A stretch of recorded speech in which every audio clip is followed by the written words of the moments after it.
যারা প্রথম বাচ্চাদের সলিড খাবার শুরু করতে যাচ্ছেন বা অলরেডি শুরু করে দিয়েছেন, আজকের ভিডিওটা তাদের জন্য। আসসালামু আলাইকুম, কেমন আছেন সবাই?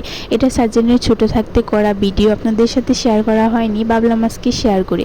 বাচ্চাদের যেই খাবারই খাওয়ান না কেন একদম নরম মিহি করে খাওয়ানোর চেষ্টা করবেন, না হলে ওদের হজমে সমস্যা হতে পারে। এখানে আমি চিড়া আর খেজুর আগে ভিজিয়ে রেখেছিলাম।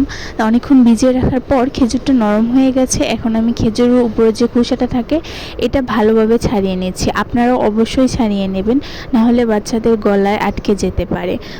বাচ্চারা প্রথম দিকে মিষ্টি খাবার খেতে পছন্দ করে, তাই খেজুরটা যেহেতু মিষ্টি, চিড়ার সাথে দিলে প্রায় সব বাচ্চারাই খেতে পছন্দ করতে পারে। বাচ্চাদের চাহিদা এক একজন এক এক রকম খাবার পছন্দ করে, তো ভিন্নতা আপনার বাচ্চা যে ধরনের খাবার পছন্দ করে সেটা বানিয়ে দেওয়ার চেষ্টা করবেন। খেয়াল রাখবেন বাচ্চার খাবারটা যেন শক্ত না হয়, নরম করে করার চেষ্টা করবেন, তাহলে তারা সহজেই খেতে পারবে, হজমও করবে সহজে।